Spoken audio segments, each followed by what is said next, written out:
We're live. Hello, everybody. Welcome to the rating show here on the Blue Abroad YouTube channel. Right after Easter Monday footy. I'm here with Pommy. Hello, mate. Hey up, how we doing? You right? We're right. That was a pulsating finish to Easter Monday. It is big round of footy, some shocks, some spills, and some good games. Football is alive and well. You know what else is alive and well? What? Carlton season for one more week. Well, I mean, the way the fixtures are going, it might be alive for quite a while. But yeah, 2 wins in a row. Vibes are good. So it's always good to do this on a win, not a loss. Absolutely. We're going to get right into it because I have a feeling we're going to be talking about individuals for a little longer than what we usually would. So if you're new here, welcome to the rating show. We are proudly brought to you by Horizon Finance Group, sponsor of the show, second-year sponsor of the show. We are here to look at each player who played for the Blues over the weekend. We're here to look at their role. We're here to compare their role to the best in the competition. And Pommy's got an algorithm that spits out a score between 0 and 10. And we're here to break down exactly what happened. So, Pommy, anything we should be prepared for tonight in particular? Not really. You will see probably how the game was won, which is always exciting, I think. Mm-hmm. So I don't think there'll be many frills and spills. All right. Let's get into it. Start with the man, Zack Silvagni, who just continues to continue on. Yeah, so, I mean, Jack, very good game this week. Very accomplished. Carlton, probably one of the big adaptations with no Harry Mackay is how they negate that wing defence, particularly when they do very well on the forward half of the ground and push teams out wide, which is the ultimate aim of this system. And you can see there Jack getting right up, as we would expect when you're playing a team. See what we said last week. When a team doesn't give you much, it's common that you'll start camping out in their defensive half. So Jack doing what he does, some strong intercept grabs this week, very strong one-on-one as well. Another player going at 100%. And Carlton starting to learn in the last couple of weeks. The bringing the ball to ground.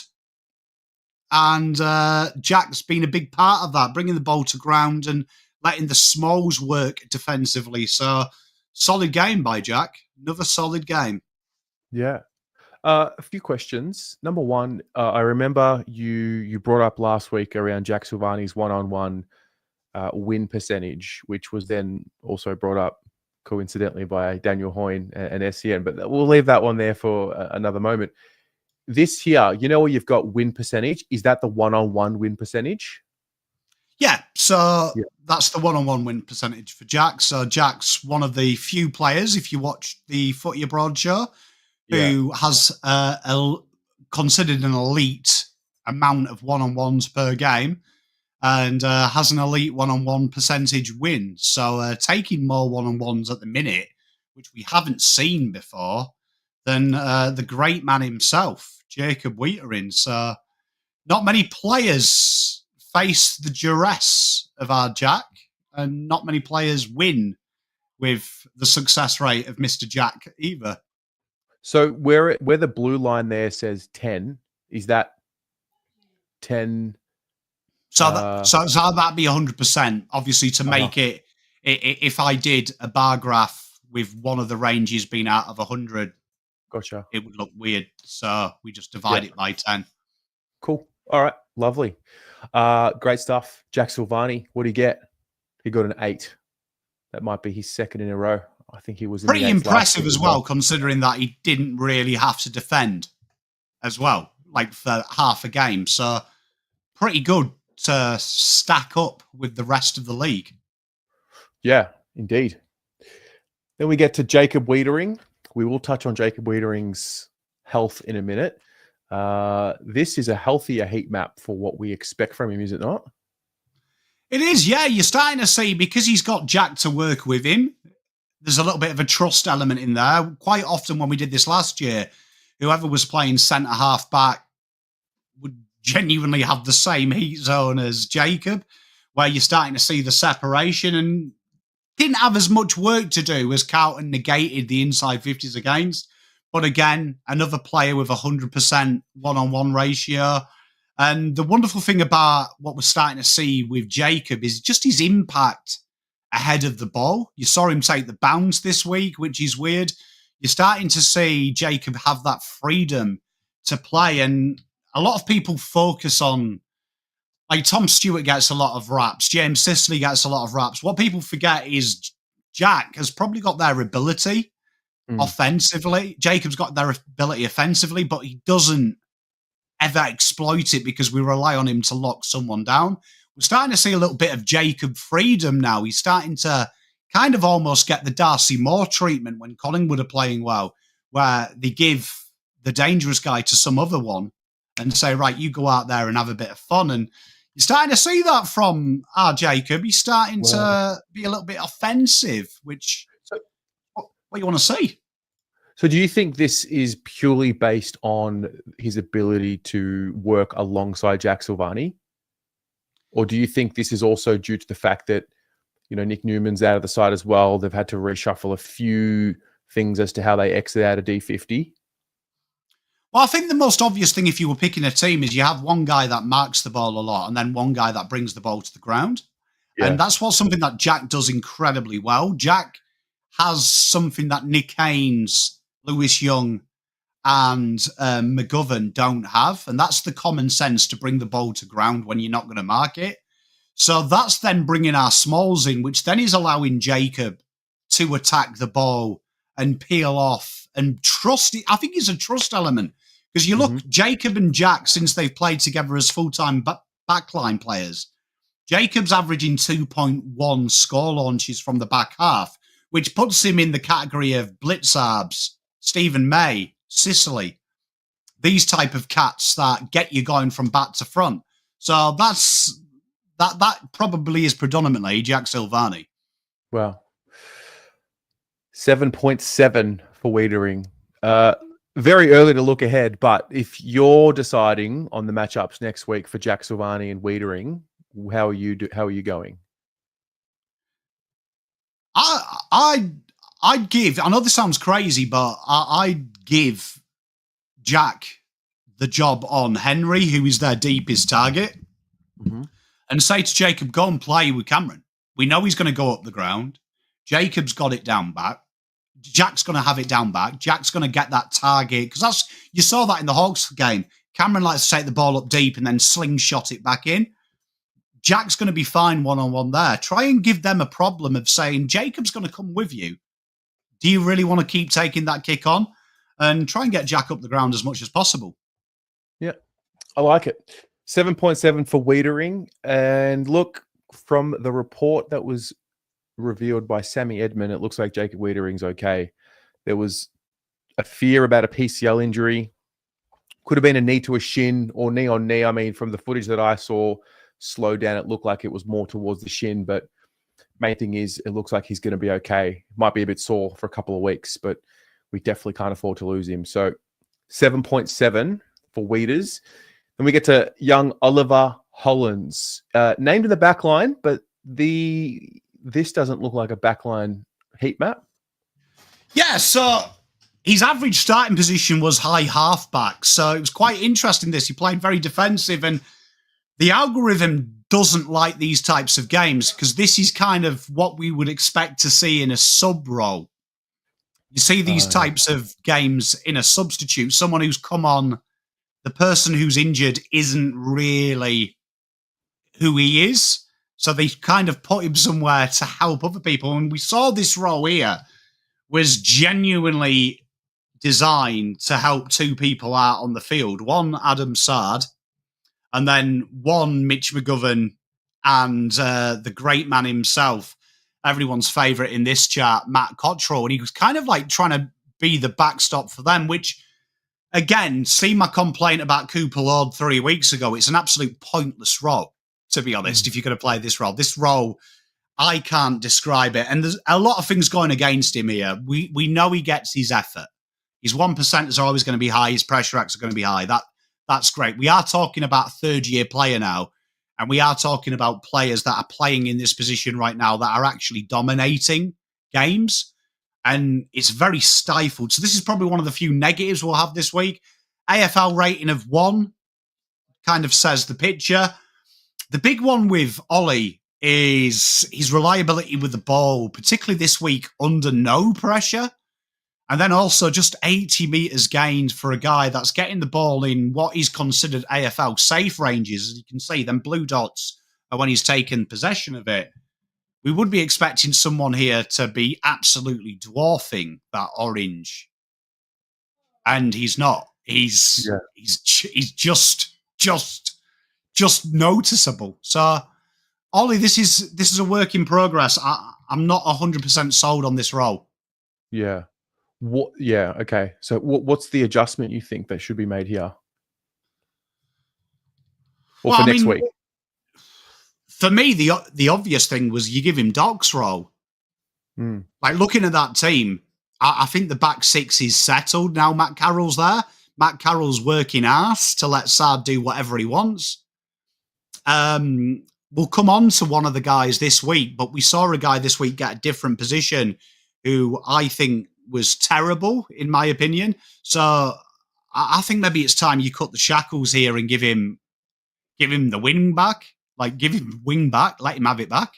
Yep. Yeah. No, he was very, very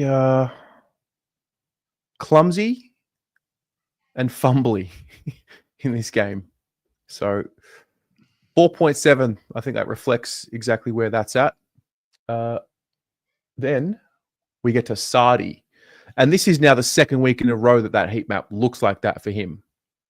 Yeah, and you'll probably never see it again. Like, I've got to put this in perspective. Someone sent me a message the other day and saying, was Saad playing the wing? And absolutely not. He's playing halfback, but when you're playing someone turgid, your halfbacks push up. And what Carlton did is very similar to what Collingwood did to Brisbane against a good side. It's the methodology. Your wing backs nip in. Your halfbacks nip in. They basically shut the corridor off and they make them spread out wide. And then you have Nick Haynes, Mitch McGovern working where the halfbacks would work in kind of that corridor of uncertainty. If you kick it there, these guys are going to intercept it. So Carlton did something tactically genius. Genius. And Saad likes this role. Like, I want Saad defending as less as possible if we can do that. And Matt Carroll really allows this work to shine. Matt Carroll's two-way running is exemplary. In the draft, we talked about Matt Carroll as he was Nick Newman 2.0. I was actually going to go with Luke Hodge 2.0, but Stocker ruined that for me, so we have to get a new simile. So Nick Newman is. And you can see here, defensive numbers, pants. But the numbers that you're wanting from this guy, score involvement, meters gained per disposal, you want this guy getting you from defence to attack, ASAP Rocky. And this was just basically a situation of circumstance. He didn't really have a lot to do defensively, but he did do what he needed to do attacking-wise, and the numbers will reflect that at the end of the game. Yeah, I mean, it helps when we have such a dominance with the forward half turnover. 2 weeks in a row now, we've been able to lock it in the forward half. So we'll see. We'll see what that looks like over the next few weeks. But Saad gets a 5.8, and boy, are we going to need his best next week.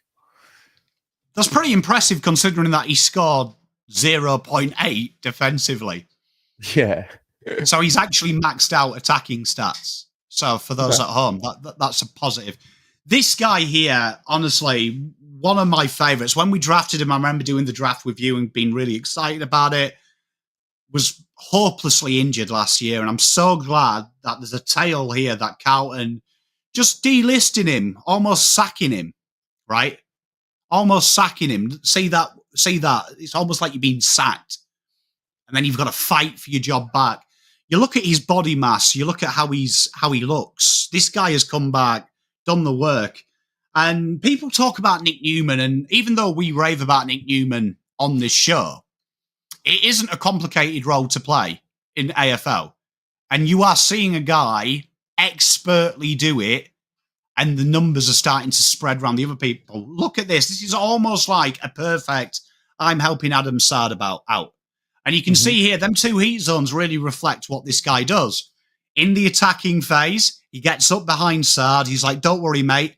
I've got you. You attack that ball. I'll be here, right? And then when the ball is won and lost, this guy's hauling ass to get down there to help Nick Haynes, Jacob Weitering, Jack Silvagni, and saying, don't worry, I'm on the ground with you, mate. I'm on the ground with you. I'm going to do it. And you see here, look, massive meters gained. And this ground ball here, he didn't have many opportunity here. So the AFL average for this position is around 4 to 6, dependent on which part of the ground you're playing on. The fact that this guy has got a low-end AFL average, considering that there was hardly any to do, phenomenal effort. Phenomenal effort. So this guy here, there's something about him. I'm a big fan of it. And I think you might be seeing... We talk about Cade Simpson a lot. This guy's got a bit of Cade Simpson about him. I think you'll start to see, within the next 12 months, this guy get a bit more of a role with the ball in hand as well. Yeah. I mean, it's been a good start for him the last few games. I'm excited to see what he can do over the next few weeks now as he gets more and more comfortable. So he gets a 6.1 for his game. It's a pretty even contribution from the defenders, I'd say. It is, yeah, because one of them, the role's cut. So, I mean, positive. Yeah. All right. Cottrell. Mitch McGovern, who we spoke about the need to back it up. And I remembered pre-game that he does really love this game, this Good Friday game. And he played like it. How does it reflect on his score? To be fair, these roles here are very interesting, right? So you're going to see here, you'll see that usually you see Mitch McGovern, top 3 players we talk about. First 3. So for those ones at home who have followed this show, you'll notice that, hang about, we're now into a different line. Pom's done the back pockets, the smaller players, the bigger players. What's this about? We talked about Nick Haynes last week, and we were really happy to have him in this position because we created separation. You've got to have similar types of players opposite ends of the ground. This is something that Carlton do quite a bit. The same bloke in the same area will give you a shit output. Mitch McGovern, you'll see when we come to Nick Haynes as well, working independently, doing their perfect role on the opposite sides of the ground. And that, again, is thanks to Matt Carroll's hard two-way running and also Jack Silvagni's discipline. Jack Silvagni might be, in my opinion, the best defender in the AFL at the minute, not falling for dummy leads, which then allows Mitch McGovern to go out and have a little bit of fun. And this role here, the next 2 players we're going to talk about are probably the only 2 players that will have learned anything out of this 2 games because the system doesn't change when you're playing good players. In fact, this should hold a bit of hope because if we're going to beat the best club teams in the comp, this guy's got to do this. Look at this here. Meters gained, phenomenal. Intercept possessions, high elite. Rebound 50s where we'd expect. And look, this is something that everyone always complains about with Mitch. Oh, pressure acts. He doesn't tackle a lot and things like that. Fantastic, because you've got 2 guys hauling ass doing the pressure acts and the tackling. So you've given him some assistance. And look at his heat map. This is where you want it. When you're going well, that shallow area, that the start of his... Imagine they're 2 testicles. The left testicle of that red heat map is pretty much 60% AFL success rate. And then the other testicle, his right testicle there, that's pretty much 100% of where teams look to change the angle to get into that 70% kicking area. That's where you want Mitch hiding. You want him saying, you're going to change the angle and make it easy for yourself? Guess who's there? I am. You're going to kick it up there? I'm going to be there too, mate. So, very good game by Mitch. I really enjoy this. Yeah, I'm breathing a sigh of relief here as well, just because, I don't know, his first month, it just looked wobbly. It seems to be resetting a little bit. Do you think this is just confidence with their individual play? Do you think it's repetitions with the new backline and the new members in there? Bit of both? I complain about Voss quite a bit, right? And I'm open to it. But I also will give you the kudos when you get it, right? And the fact that Voss in the last 3 weeks has kind of realised, you know what, the problem I have a lot of the times with my defensive system is I've got the same bloke playing in the same area and then wondering why they're getting the other way. Full credit to him that he's actually looked in his list and gone, right, okay, who can maybe negate McGovern's weaknesses? Who can maybe negate Nick Haynes' weaknesses? And suddenly you're having a tactical masterclass from these players. So I think part of it's confidence, but part of it as well is you've got to allow him to peel off his man. And if he messes it up, which he did do a couple of times, Paul Curtis sent him for a hot dog a couple of times. But as soon as Paul Curtis sent him for a hot dog, Matt Carroll was there to make it hard. So that also comes into it, Terry. I think Matt Carroll, his role shouldn't be understated of how hard he's working to make other people good. Right. Okay. 6.9 for Mitch McGovern. Way. Testicles, bikinis, 69. Got it all. Then we get to Nick Haynes. Okay, that makes a lot of sense of what you're saying. It's they're clearly playing on the opposite side of each other. But this was flipped around last week. Is that right? It was. So, I mean, well, this time last week, if we were doing heat maps, we would have probably seen Mitch McGovern play where Jack did. So this week, Jack had a little bit more responsibility, different type of forward setup as well. So this is a real strong showing here that Voss is obviously saying, I want Nick Haynes and Mitch McGovern nowhere near the danger zone. Mm-hmm. I want them in the opposition danger zone of creating a bit of uncertainty and allowing the other guys to do the hard stuff. And this is GWS Nick Haynes. So Nick Haynes, people have a go at Nick, and I don't like it because Nick Haynes is the prototype of every defender we see now. Like Nick Haynes was one of the first to be this guy. And he's also an old man in football terms. This is what I want to see him doing if he's playing. I want to see him playing high up the ground. I want to see him with the ball in his hand. I want to see him getting him through it, getting him working his way through it. And this guy has got a very understated role that if you looked at him and Mitch McGovern, probably one of the big differences between Haynes is he isn't scared of playing on a small block as well. He's got that craft. Thought he was really, really solid this week. Obviously, who he's against, it helps with the ball movement, but this is the model that I want to see. And this, ironically, is the role that if I was picking the team and Lachie Cowan wasn't injured, I'd like to see Lachie Cowan do, because this is Lachie Cowan's Tasmanian job. So This is a real promise for me here that when Cowan is right, maybe there's hope that Cowan becomes this guy. Well, this time last year, we were talking about Brodie Kemp playing behind the footy. I think a lot of us thought Haynes would come in to help guide him. Kemp's now a forward and also now out for the year. I think he's settled. I think he's settling more and more each time he plays. He is, yeah. And, you know, the wonderful thing about Nick Haynes is the difference between him and Mitch McGovern is this guy probably has like a 7 out of 10 danger factor. Right. So what I mean by that is when he has the ball, he doesn't really do anything too dangerous with it. When Mitch McGovern, he likes danger. He's like 9 out of 10. He will take that kick on.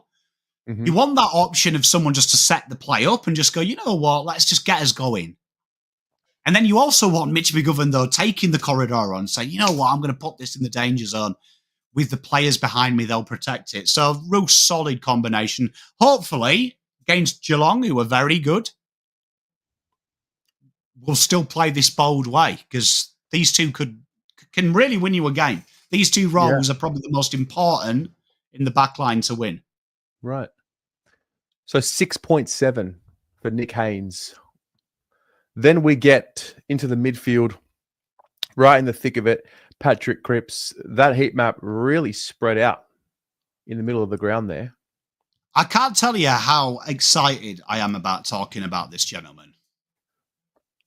Because at the start of the year, I did a show with a Supercoach group, right? And the big thing I said is that Carlton's next evolution is someone finally takes the midfield off Cripps and says, you're better served to us where we can use you when we need you and put you in certain areas knowing you draw men to you.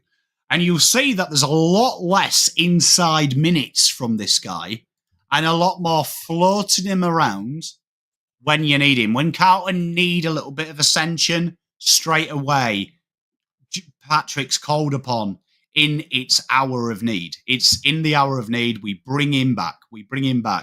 But we're starting to see like these 50, 60% minutes around the centre as opposed to 80, 90 last year.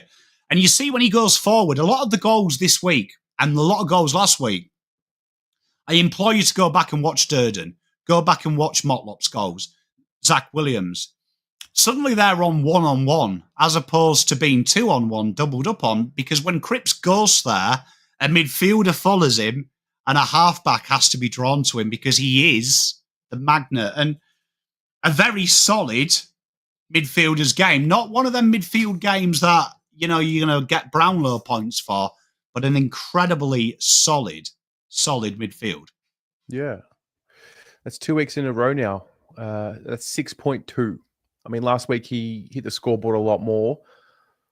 So against Geelong this week, do you need him more inside? Or do you just play this exact same way? Exact same way. If we want to win a flag, this guy has got to be used this way. In my opinion. Because we know Cripps, when the chips are down, he's going to kick ass, right? If he gets away from us, he's going to gain us that ascendancy.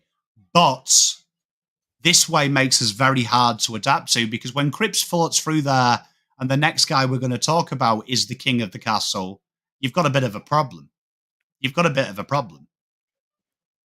Oh, bring on Sunday. I want to see what it looks like against Geelong. Mate, this guy. In the famous words of Nate Diaz, right? Not surprised, motherfuckers.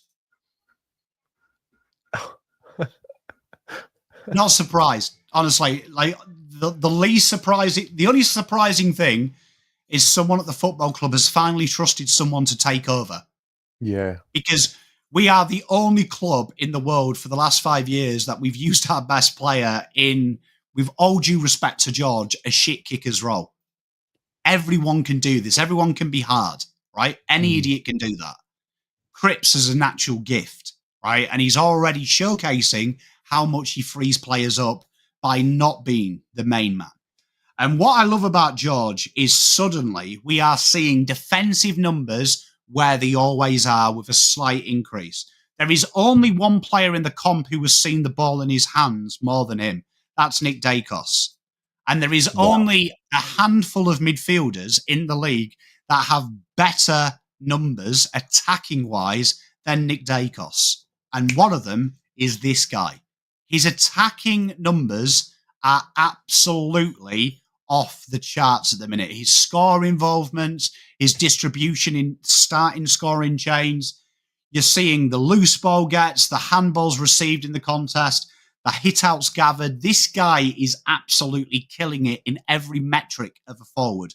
And if you were a midfielder, and if you were picking a team in an All-Australian, there is without a shadow of a doubt, Nick Dacos would be number one, your first pick. Your second pick would be George Hewett. And he's playing a role that not many clubs have. He's having to be the ball winner, but he's also being the ball distributor. And we're going to pick on someone in a minute after this who is at the minute getting the most cushiest job in football. And he's starting to build some wonderful little passages of play, which could hold Carlton's midfield in good stock for a while. Yeah, no, it's a phenomenal game.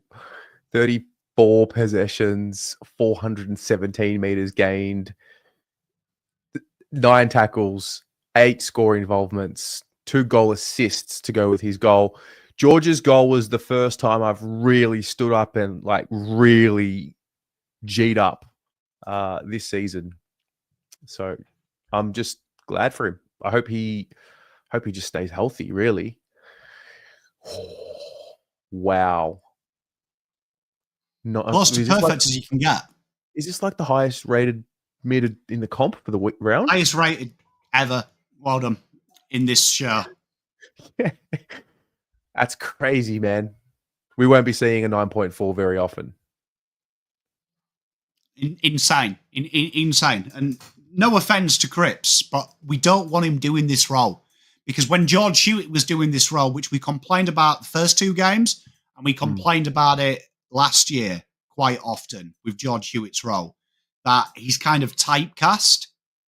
He's not going to attract players. With all due respect to George Hewett, coaches in the league ain't going to look at George Hewett and go, shit, we need to plan for him. They're going to be planning for Cripps. They're going to be planning for Walsh, and rightly so. Now it makes it harder to plan because you don't know if Cripps is going to spend 30% in the forward line. Is he going to be the second on the ball, which he has been this week? Is he going to play full forward? Suddenly that creates an element. When you knew he was going to be this position, what did they do? They used to play the ruck to stop him getting to the ball. You can't do that with George because George is a little bit more nimble. He's a little bit more smarter. Very, very solid. Very solid from George. Do you think his form is related to the fact that we let Kennedy go? And, there was a bit of a debate last year about playing them both in the side, and we obviously have stuck with George. Do you think it's related? Do you think he's able to play at the level that he's been able to play at because of that decision? Yeah, I mean, look, I know people love Kennedy and I love Kennedy, but you can't possibly play the way we did with that many people. You could maybe make an argument now that we've moved Cripps, that yes, you could probably play it. But hindsight's a wonderful thing. But Cooper Lord, he's probably now got the Kennedy role where Voss doesn't quite know how to best utilise him yet. George, I had no doubt he would be this good if you gave him a role, a proper role where he could dominate. This makes sense. You don't want your best player, your biggest brand name, doing this role. This is the role that you want someone who's going to be the real string puller. And George Hewett, even when we did the ratings on every system, has always scored 7 out of 10. The guy is the consummate professional. And right now, it shouldn't be understated. I don't think the media are giving him enough kudos. His attacking numbers at this minute are off the fucking charts. Like, off the charts. Yeah. Well done to George Hewett. Then we're going to get to Sam Walsh. What was the role like this week after it evolved seemingly last week? Yeah, so, I mean, this is probably how if you imagined how Sam Walsh would be this many years into his career, it would probably be this. This is what I would imagine his heat map. If I was like, you took me back to his draft and said, Pom, 2025, he's going to be playing. What do you think his role looks like? It would be probably this. And what I'll show you just quickly is just look at that heat map. Just look at this heat map and look at this heat map. Right? See how similar they are. They're very similar. You see how the red merges to the wider areas? And you can see that it's one's on the left-hand side because of where this heat map you're looking at on screen now is a certain gentleman, Nick Dacos, right? So I can explain. On the left-hand side, it is there because that's genuinely where they have less defensive power. They have less running power on their left-hand side than they do the right. So what Nick does is he drifts into that hollow of space, giving them the run and thrust that they need. Or he'll slot into halfback because that's where he started his career, which you'd expect him to do. You'd expect him to do his halfback work. And then if you look at Walsh, look at the inverse. Carlton are incredibly defensive in the back half. You've got Ollie Hollands playing that extra defensive role. They've got the Matt Carroll and Saad protection. So Walsh slots into where he started his career at half forward, floating in the wing. And he's skirting the packs now. And you can see that there. He's still having quite a lot of contested possessions. And this isn't a structural thing. This is a Sam Walsh issue. This is Sam Walsh being drawn in and sucked in. And the biggest differences between Nick Dacos and Sam Walsh at this moment in time is the intelligence and the understanding to realise I am a Ferrari. This is a combine harvester's job. And that's going to take a while to get out. What we are enjoying from him, though, is him starting to get on that attacking plane. He's starting to get himself free. And this is going to be a long haul process because Sam's role is incredibly good defensively in the right areas now. We want him putting the pressure on that exit. And that's what he was doing. He was doing a lot of run with work with Sheasel, when Sheasel slotted into halfback. So this row here, although it wasn't a great game from Sam, by any stretch of the imagination, I think this is a 5 out of 10 Walsh game. This is where you want him. As the weeks progress and everyone gets used to this cultural shift of no longer do I look up and Cripps is to my left, now he's further down. No longer do I look to my right and Cripps is there and Walsh is there. This will start to progress. Solid game, but this future-wise is future-proofing Carlton's midfield. Okay. 6.4 for Sammy Walsh. As we then move to his mate in there, Adam Cerra, who I think together with George Hewett really took ownership of that midfield. Oh, it's hurt my brain for years watching Adam Cerra because I'm like, if you're playing him as a midfielder, stop splitting the roles. So if you remember all of last year, my big complaint with Walsh and Cerra was a bit like what we complained about Nick Haynes and McGovern. You've got the same player, so you're playing them half and half in the same role. You've got to make a decision. Who is your favourite? And sometimes, obviously, got to do it. This is a common coaching problem. If you look at any good midfield, Sydney are going through it at the minute with Chad Warner. Can we afford Chad Warner to always play the Walsh role and the Nick Dacos role when we're getting absolutely battered inside? And James Rowbottom and Co are a bit too slow when we go that way. Every coach has this issue, but genuinely they make a choice and they'll die by the sword. Cerra on the ball with George Hewett, because over the last 2 weeks it's been George Hewett and Cerra's midfield. That makes so much more sense to me. I am using two blokes to be the hard cat heads. Just win ball, see ball, give it away. And then I've got Walsh and Cripps, exciting players at the end of it. And full credit to Cerra. This is what Cerra does. In close, really hard. Work it really hard.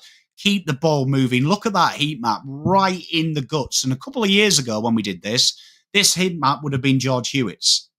So if you remember, Cripps was Hewett and Hewett was Cerra. And I used to say, why are you doing that? Like, because he ain't going to split teams open from this position. Cerra can.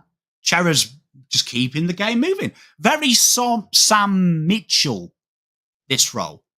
Very Sam Mitchell at Hawthorn. Just being in and around that area. Just keep the game going. Very good game. This is probably my favourite game Adam Cerra's ever played for the Carlton Football Club.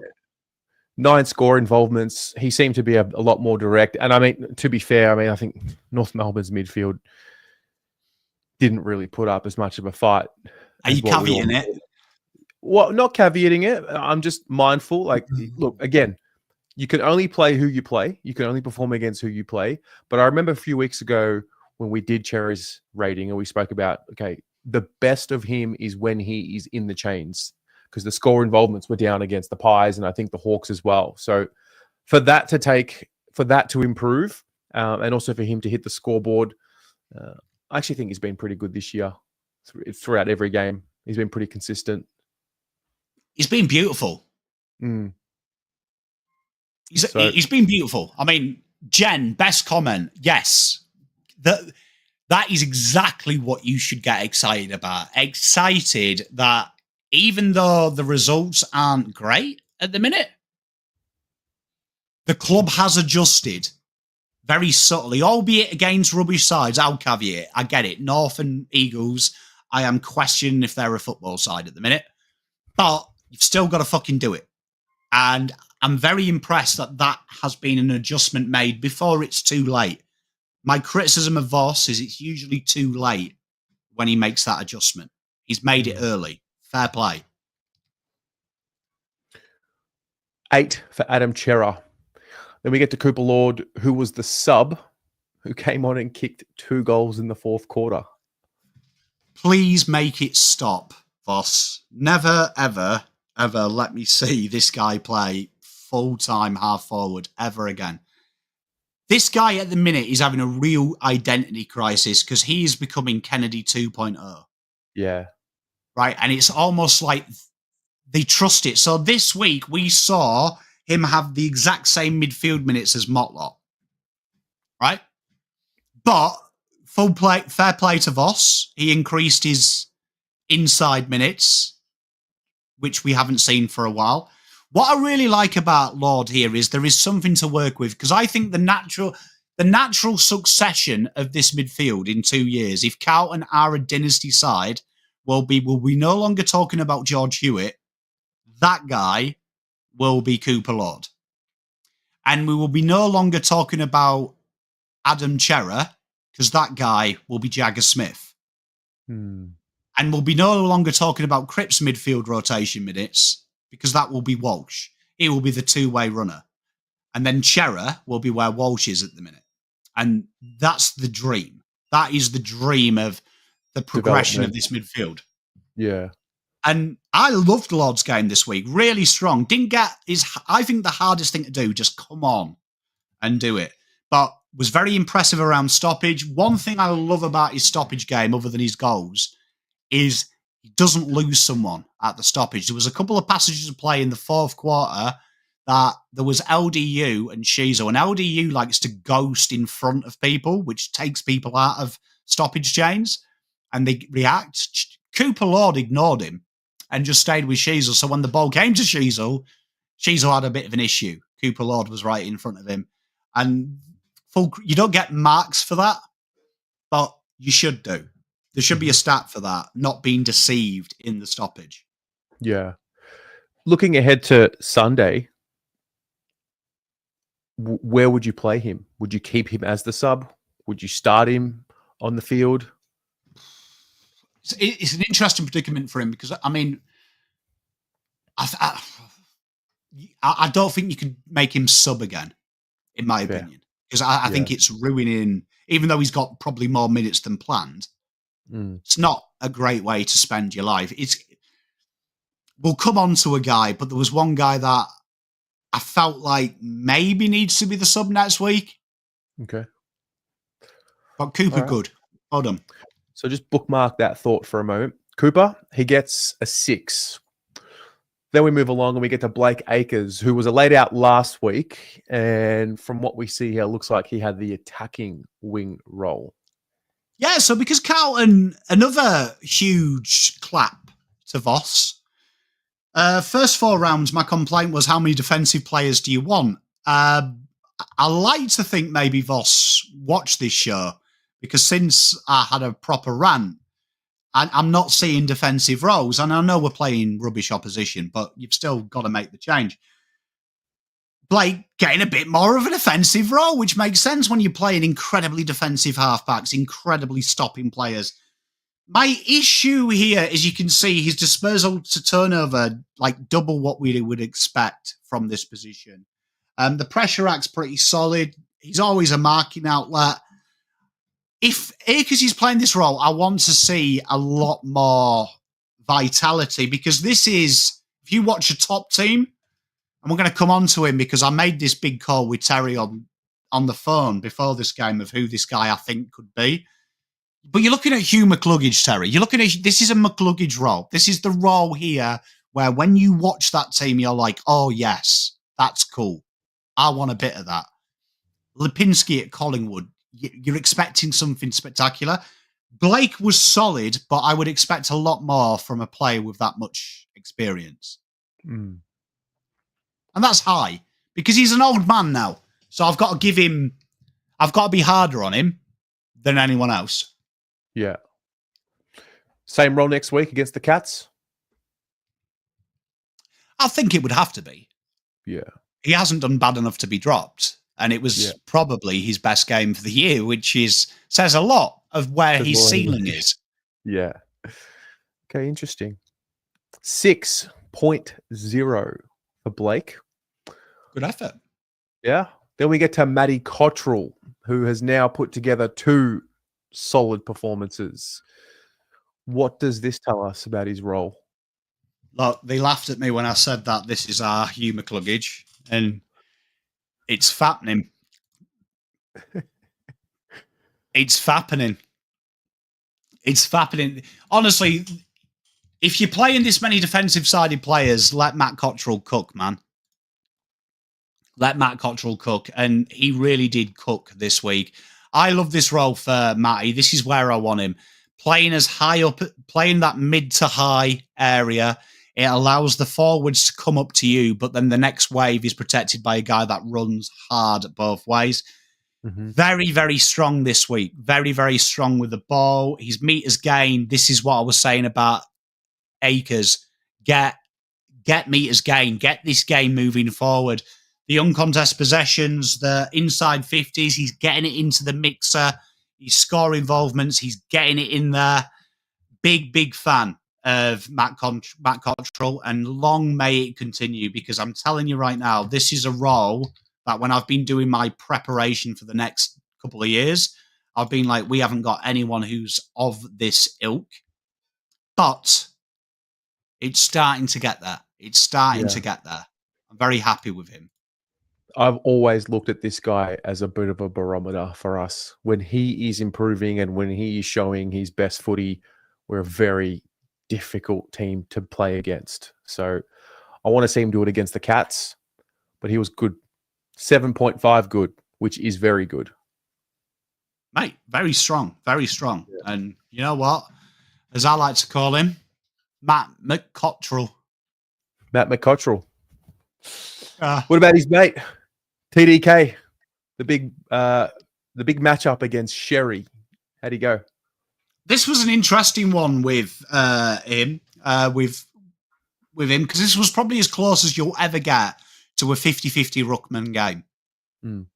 A 50-50 ruckman game. I think both of them will come out of this with their heads held high. I think TDK just slightly edged it, but I think when you see that the hit-outs were won by Sherry, as you would expect, but then this is where something that we talk about quite highly, play to your strengths. He didn't play the bruiser. He played against that. Score launch is double the official AFL norm, which is what you want to see.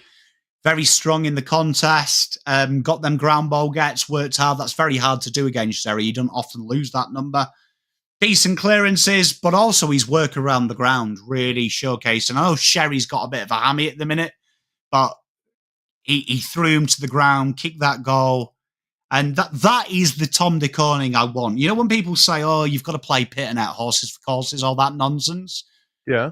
If TDK is any good, he should be able to do what he did this week. And that's go, okay, cool, you're a big, tough guy. Cool. What are you like around the ground? Yeah. So this was a good game, because I think Jerry's a tough customer. Even though he's slightly hurt, Jerry, he's still very hard to beat. Like, he threw Riley O'Brien round with one leg. Mm-hmm. So he's still dangerous. I thought TDK played this game exceptionally. Play it on my terms. Enjoy. And Jerry couldn't match him around the ground. He killed him around the ground, TDK did. Yeah. 6.8 is what Tom gets. Do you think Geelong will go Sam de Koning in the ruck next week? Do you think they'll do that again? Reece Stanley's playing that role. I mean, it's an interesting one when you watch the game today. Yeah. Right? Like, whoever had that idea that he's a ruckman, fucking something with AFL. I don't know if AFL just like to bastardize the research other sports have spent billions of years and millions of years perfecting. But for some reason, our sport is the only sport in the world that goes, brothers, dads, mums do it. Surely the sibling can do it. And it doesn't work. So it's no surprise to me that all of a sudden Blitzarbs, Neil and Stanley are doing the ruck duties again. Yeah. So he's probably going to go up against Reece Stanley, which him and Shannon Neal, although they're not great, they're awkward. Because them three guys we've named are three polar opposite guys. Blitzarb's like JSOS in the ruck on steroids. Neil is kind of like a very Timu. If there was a cheaper place than Timu, Neil would be that of Zeri. Yeah. And Reece Stanley would be like the reject shop TDK. So he's going to have three horrible people to get a rhythm. Thank you, Mrs. P. So it's going to be a tough game for TDK next week because rhythm is important as a ruckman. It's going to be difference every time. Right. Okay. 6.8 for Tom. Then we get to Zack Williams. Just seemed to break through eventually as this game went on. Dicks out. Dick's out, right?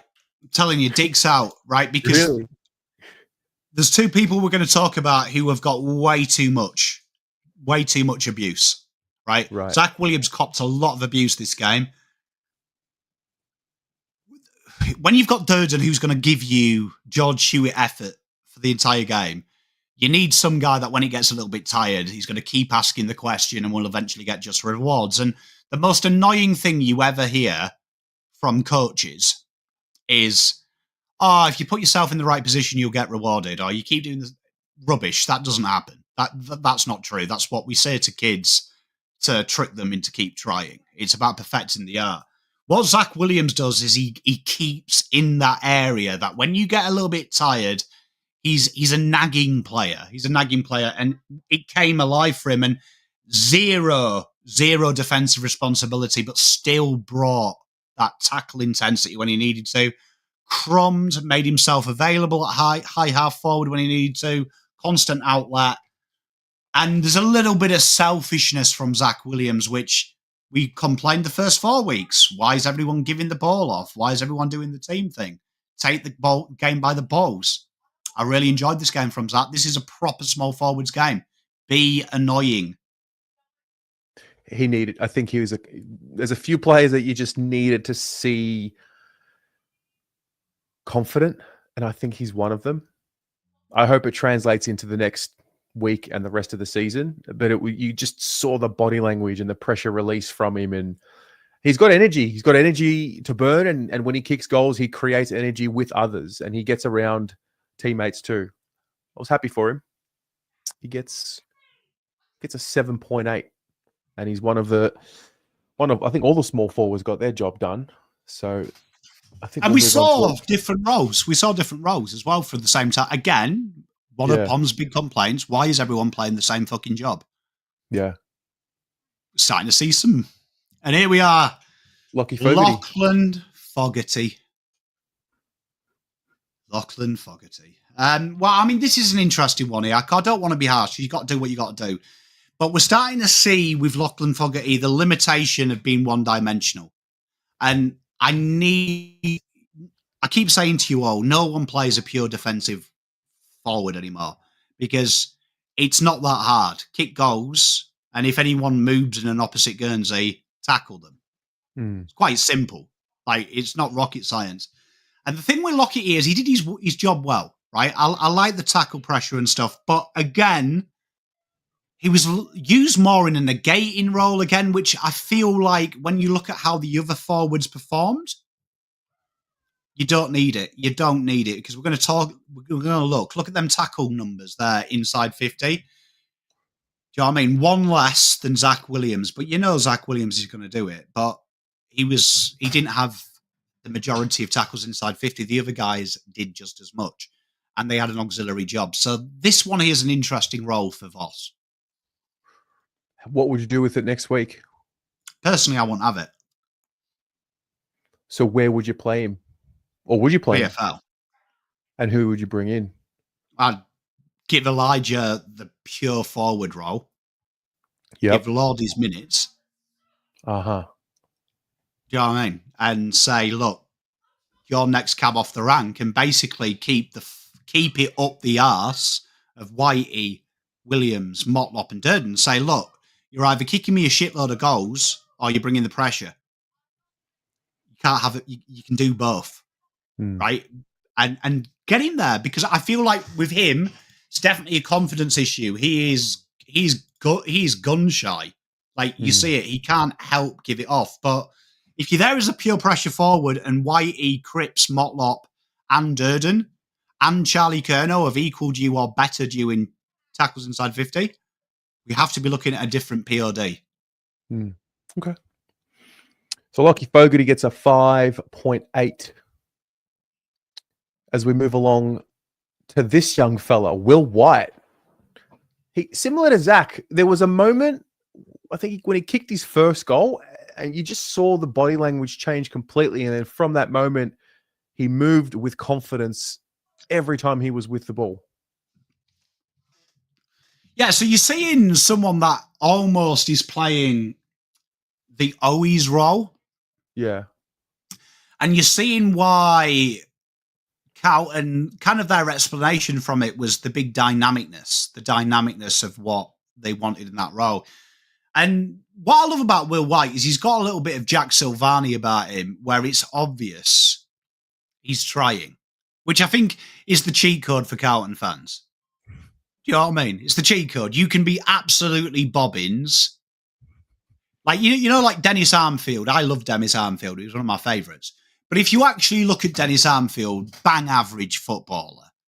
But on the field, that intensity, you'd put him up there with Eddie Betts, wouldn't you?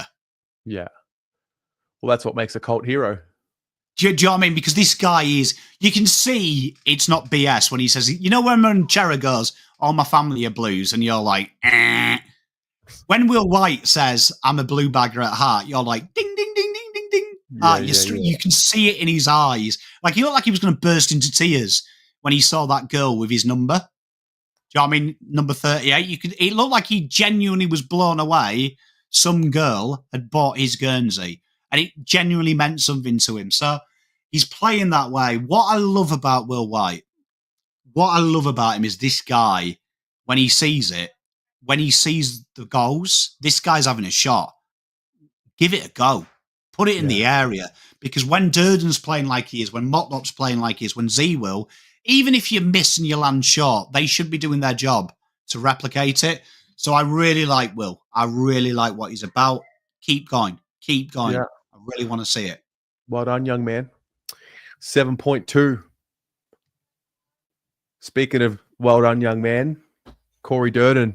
It's 2 in a row. 50th game. Tell you. You know what? I feel like there's a couple of guys who get way too much abuse. And at the minute, it's Durdin and Motlop. It's Durdin and Motlop, because this is genuinely, you're seeing the improvement. It's not anything the coaches have done. It's the intensity of which the ball comes inside 50, and it's how the forward line works. Corey Durdin, Jesus, he honours that 19. I'm not saying he's as good as Eddie Betts, but I'm saying he's doing what Eddie Betts did, the basics. Stay behind that pack. Anticipate it not being marked. Put yourself in the area. If the ball hits the deck, make sure it's hard to win back. You make it awkward, and he makes it awkward as well. He's a nightmare, very, very strong, looks to give it off when he has to, and I'm loving these marks inside 50, working hard, peeling off into pockets of space when you're small as well. And that's something that everyone used to froth about Durdin, but this is what he frothed about always.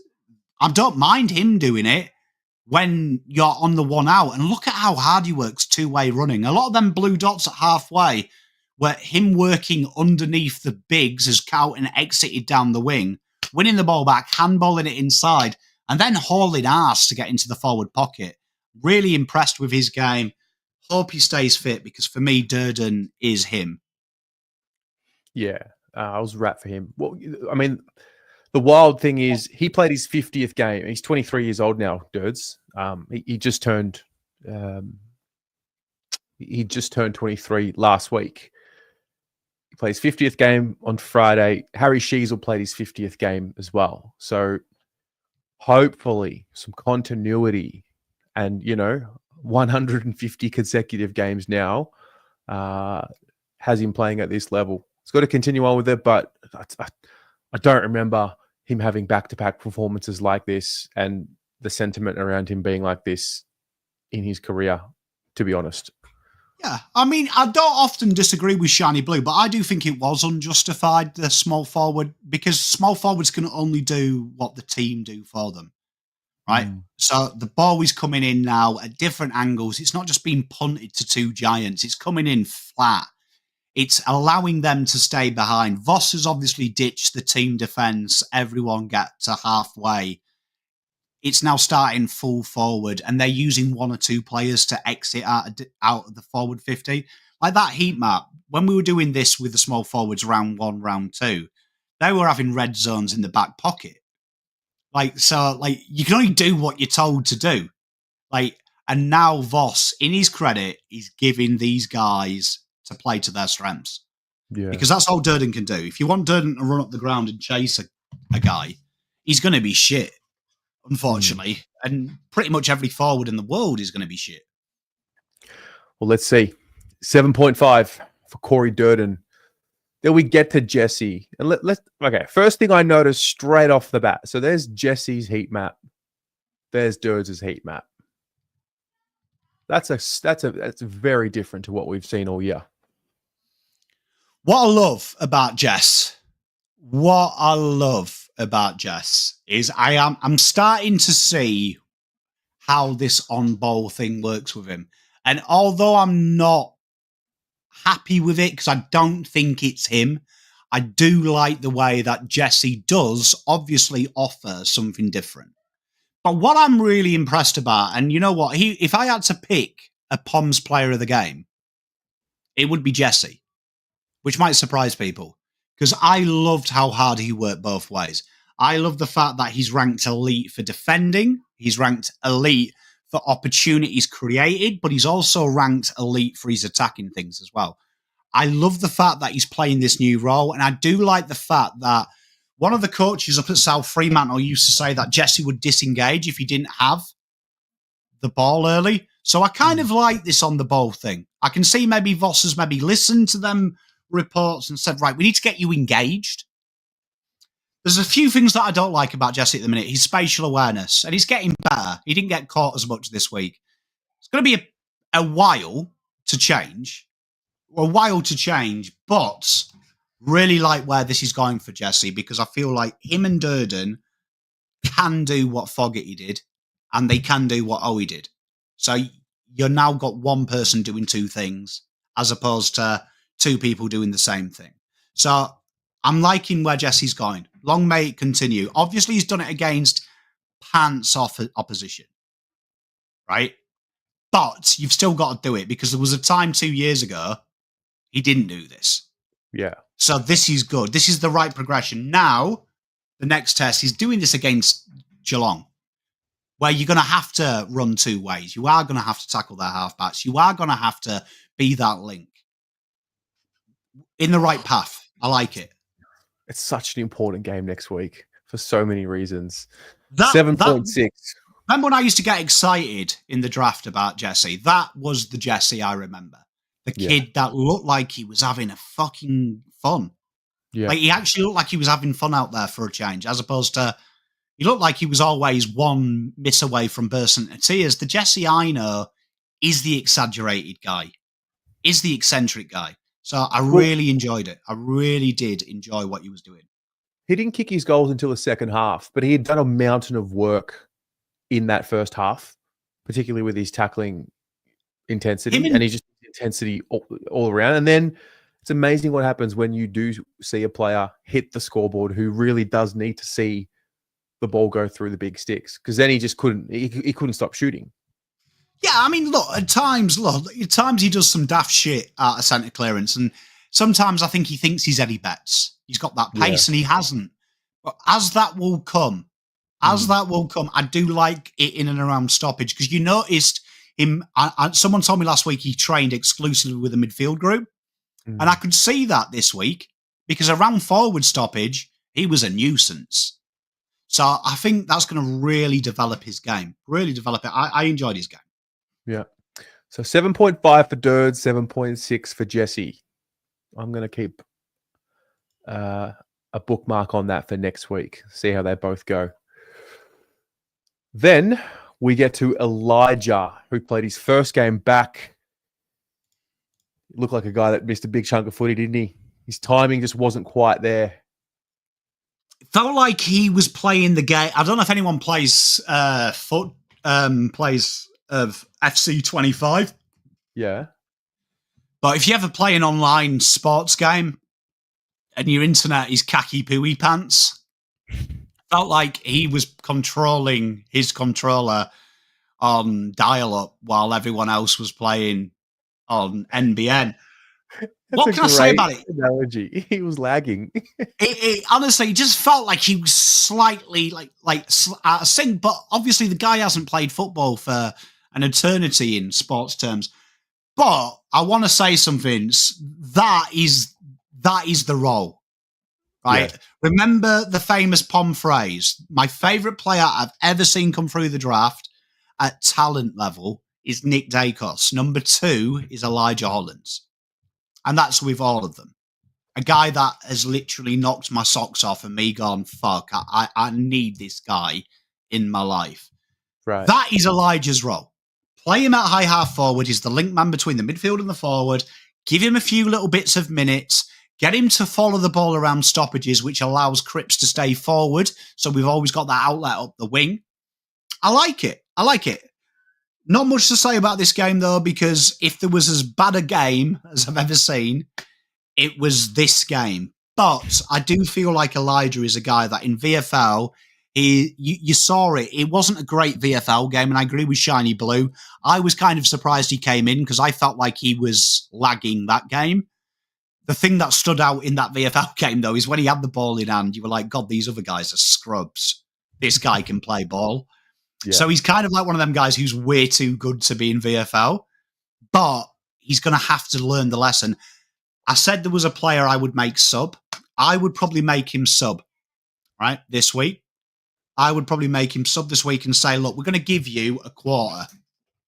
Fourth quarter, win, lose, or draw, you're coming on, right?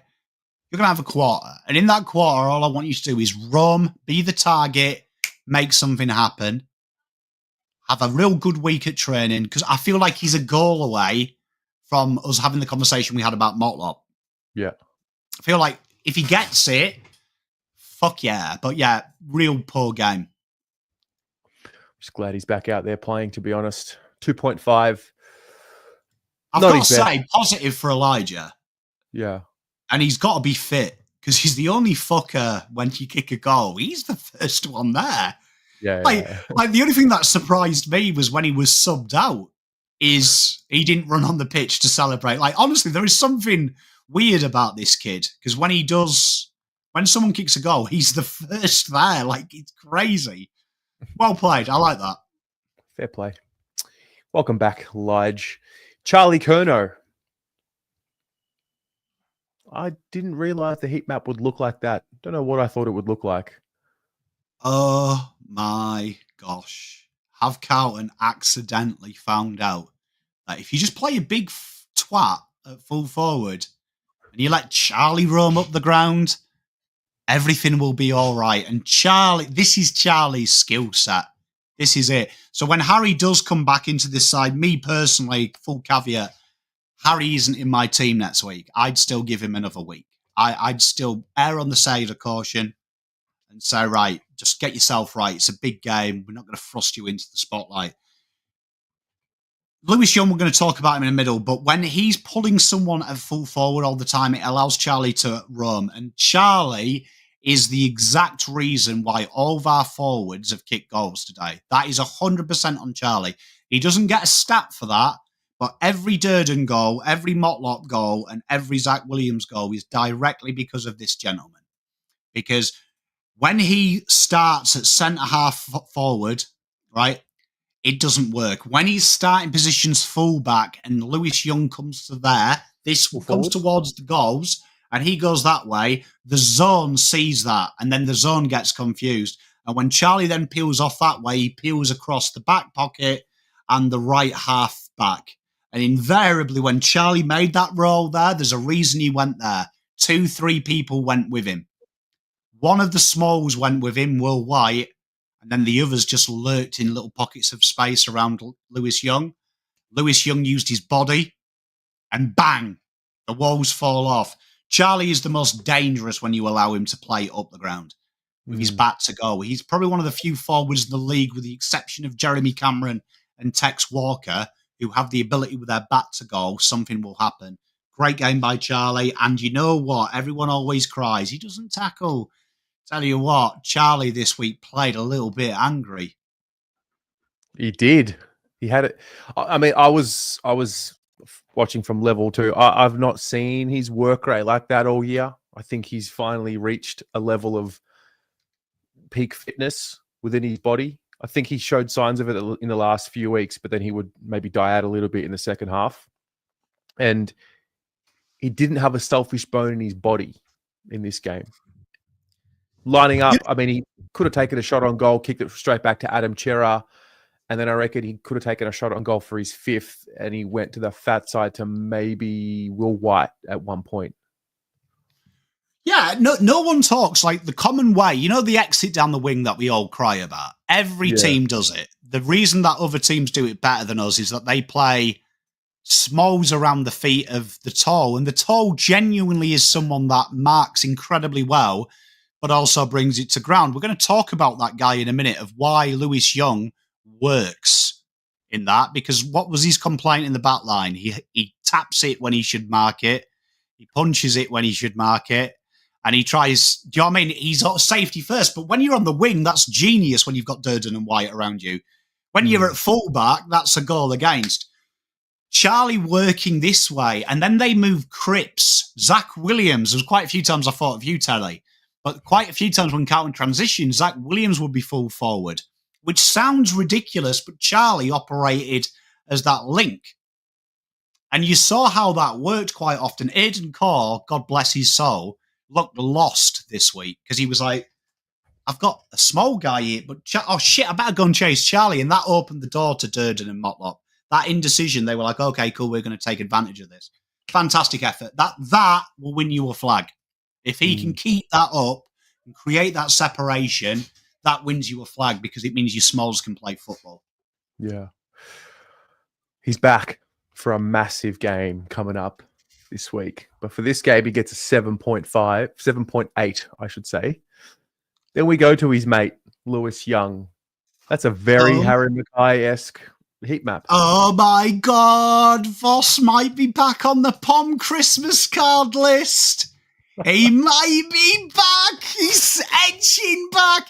He's just gone below one of my ex-girlfriends. If he does this a couple more weeks, he's going to get up there. So here we are. Hey! There's a chance here. This is so much more, like, this is so fucking simple when you play this way. Now, the big thing here is when you look at most second forwards in the competition, they don't have big numbers. And there's a reason why they don't have big numbers. Because their entire life's work is to be selfless and just put yourself in positions that makes it fucking hard. And then you have a genius at work who has a bit of fun. Lewis Young can quite easily be that sacrificial lamb that uses his body. The way he ran in to them smalls turned me on. When he clattered Aidan Corr, it turns me on. When he clattered Caleb Daniel, the guy is 3'2".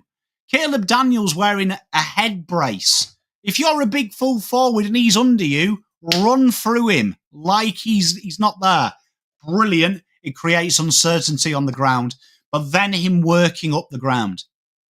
Some of them moments, them beautiful passages of play where Lewis Young, he tapped it down. Instead of taking the mark like Harry does, and then it hitting the deck 20 metres away where we haven't got any, fair play to Lewis. He tapped it. He paddled it on. He knocked it behind him.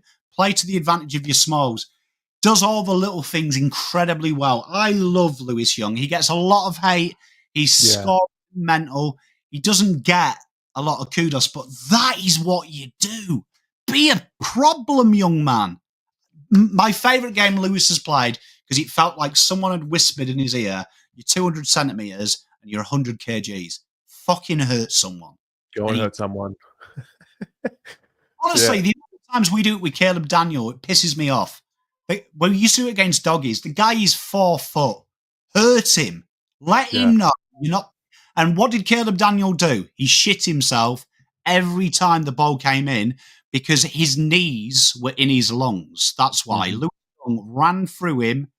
And after that, Caleb Daniel did not want to be on that ground. Good boy. Do it. I love it. I love to see. Well, it was, there was a ruck. There was a centre bounce ruck contest. I think he was up against, what's his name again? How it's gone blank. Jack Darling, and he literally just ran straight through Jack Darling. Like, mate, where's it been? But it's here. That's the main thing. Legally, you have a license to run through small people on the AFL field. Yeah, because it annoys me. I see it every week. Harry is the worst for it. Harry actually holds them up. Like when he goes into him, he goes, "Oh, I'm sorry." No. I want him flat on the ground, coughing up teeth because you've just ran through him. It's legal. It's fine. He's in your way. Lions don't go, oh, excuse me, baby hyenas. Can you get out? They fucking eat them. Yeah. Good boy. Lewis, more of that. 5.9. Question. So, I mean, you did say you wouldn't bring Harry in anyway. This is the question, though. I mean, if Harry's fit and available, Lewis likely makes way. But Harry has to play this role for me. Harry has to, look, in transition, he's either up the wing and he needs that mandate. You don't have to mark everything. Sometimes do what Lewis does. You take the big guy with you, just paddle it, bring it to ground. We've got people around you. But number two, stay at full forward. Stay at full forward because, you know, the benefit of Harry versus Young, we targeted him, I think, 26 times this week, Young. Harry marks maybe 10 of them in front of goal. That's probably the difference. Harry can go one-on-one. But for me, it's a 12-day turnaround. So he's got, 4 days? He's had open mental health, personal reasons. Why bring him back for such a big game at the last minute? Unless he's knocking on the door and saying, I'm ready, 100%. But I just think few concussion issues. This has worked. This is what we want from Harry, because I feel like Harry could be the deadliest second key forward in history. And the proof would be, remember Levi Casbolt? No offense to Levi Casbolt, but he's bobbins, right? But Harry's a better mark than him. Harry crashes packs harder than him. Harry could kick 60 just staying at full forward and being the deepest target, and Charlie does the hard yakka. Yeah. Do that. All right. 5.9 for Lewis. Let's take a look at the team. Would you have a look at it? Yeah, and look, a lot of sixes, which kind of shows you where we are. We should. I said 10 goals on Footy Abroad when Jake bullied me about North. Mm-hmm. And that's why it should be 10 goals against North, because we are so much better than them. Few issues, though, but the issues now are in areas where we're now going real high level. We're playing a good team, right? If JSOS and Weitering are having 8s, your back pocket or your defensive halfback and your attacking halfback need 8s. Need 8s. So Saad and Ollie Hollands need to sort it out. Need to sort it out ASAP, Rocky. Fogarty, I question why we've got that many smalls. And Elijah, I don't mind that, because in this team, Elijah is my Jack Martin. Sometimes good, sometimes shit. When we need a goal, that's where I need it to be 7. So with Elijah, I'm willing to give him another week. I'm willing to give him that sub role and do it, and just maybe give Lord and Cripps a little bit more trust there. But genuinely, them smalls, baby.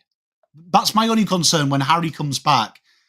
I hate to say this, I don't think you'll see 7s with them two. The way they currently play, historically, unless Voss does say you're Lewis Young, but Harry Mackay, I don't think you see it, because I feel like the crumbs wouldn't be there because they'd be going for the marks all the time. Okay. And then what we'll do is we'll have a look at some of the opposition, the ones that you wanted to highlight. Maybe you can run us through why. So we took a look at the Koning and his role. Let's look at his counterpart, Sherry, and what we can learn from that. What did you notice here? Why did you bring him up? You can see AFL. Oh, this was hard. Like last week, it was hard because, who played well? Now, AFL ratings has TDK beaten by a long way. 4.6 in your ratings is a long way. That's a battering. Let's have a look at it, though. You can see here, slightly different. We saw what we know about Tristan Xerri is he's kind of an extra midfielder. He's defensive. He works hard, that backside. You can see quite clearly, though, the marks, the score involvements, the worker weight around the ground was very good from TDK. But that's why I said at the start of the show, it's probably a 50-50 in my opinion. And our rating system, I think, has 0.1 between them. It's not far off. That they've basically broken even. It's the goal that separated them. But Gotcha. this is an area here for me that Carlton traditionally, I wanted to give a shout out to TDK, because usually when he plays these types of ruckman, he has a brain fart and goes, "Oh, I've got to be a tough guy." This week, he actually was like, "You know what? I'll batter this guy around the ground," and he did. Yeah, play to his strengths. Okay. So a 6.7 there, and then you've also highlighted Sheasel. What did you pick out here? So it was hard because I'm going to be honest, their team, apart from 2 players, scored Banterville numbers. Like, actually, all due respect to North, they might be worse than the Eagles. Really? Like, honestly, like, at least the Eagles had someone moving the ball and trying to get them out of the shit. In the second half, these guys looked like they were begging for a 100-point loss. Sheasel is a player that Carlton traditionally struggle against. And every time we play a guy that plays that loose midfield role who can slot down a halfback, it's our kryptonite, because for some reason our midfield and backline don't change. This was fascinating how Carlton negated this, because Carlton did it the proper way. Don't tag someone, just take away the ball. Don't let them have the easy ball. And that is what we saw. Sheasel was resigned at times to try to take on the hard kick because the short options were taken away. And that was a real big strength of Carlton's forward half of the ground. Take away the short options. Don't make him take the kick on. And the amount of times poor Sheasel was faced with that horrible 45 angle kick, which will cut us apart if you make it. We goaded him into taking it so many times because all them options for him to change the angle were gone. Fantastic forward masterclass. But fair play to Sheasel. He was willing to take the kick on. And if I was his coach, I wouldn't be pissed off. I'd be incredibly happy that at least he had the cojones to try and take it on, because that was the only way they were getting into it. So he gets a 6. Do you have any other slides? I do. Oh, yeah, because you've got... It's you other content creators on here. You guys have too many bloody slides now, do you? Jesus Christ, get a life, boys. Might delete some of these old videos. It's all right, Terry. Look, you only give me 60 spots, I'll work with it. Look at me. I've already got the lion's share of all the content creators and I'm wanting more. Let's have a look. Paul Curtis, you also wanted to highlight. Yeah, purely humble brag. He was my pick for Carlton's late pick and they ignored me. But here he is, Paul Curtis. This is the role Carlton's kryptonite. If you were Geelong right now, you would be saying to Ollie Henry, this is what you got to do, kid. This is what they don't like. And at times, this is where probably the 2 negatives for Carlton, this will be one of them negatives. Once you get through our midfield, the ability to go through the corridor when it is shut off, when you take that dangerous kick on, that's where it all comes apart, because then the third wall, where our halfbacks are, it's this switch kick. It's that 45-degree angle kick to half forward, which it cuts us apart. It's like the Titanic when that happens. And a lot of teams are good at it a lot better than these 2 guys. This guy is a work of art. Is Paul Curtis, an absolute work of art. Whether it's in the air, whether it's on the ground, and this is the model here that Motlop's got to look at and go, I'm way better than this, Mel. Yeah. Motlop needs to look at this and go, I'm way better than this, Mel. I can do this. It's just simple execution, Terry. He just works hard. The amount of times he does that double lead as well. The amount of times he did it to Ollie Hollands twice. Leads him into the forward pocket and then goes, nah, I'm going. And Ollie's like, and he's like fucking confused. It's like playing Twister drunk. Creates confusion with his opponent. Great player, honestly, Paul Curtis. I tell you what, list managers out there, if you see a kid ever again with spacers in his ear, draft him, because you've got to be good to have spacers. Yeah. All right. Last few slides. Main riser was Jesse Motlop. Remind me what the main riser is again. So main riser is basically what you did last week to this week. I think he was like 4.2 up from where he was last week. Yeah. Jesse, baby. Well done. Welcome back, Jesse. Good to see him. Player of the game, no surprise there. That's a 9.4 for George Hewett. 9.4. Did anybody in the league get a higher score than that this week? This week, may have done. I don't know. Let's have a look.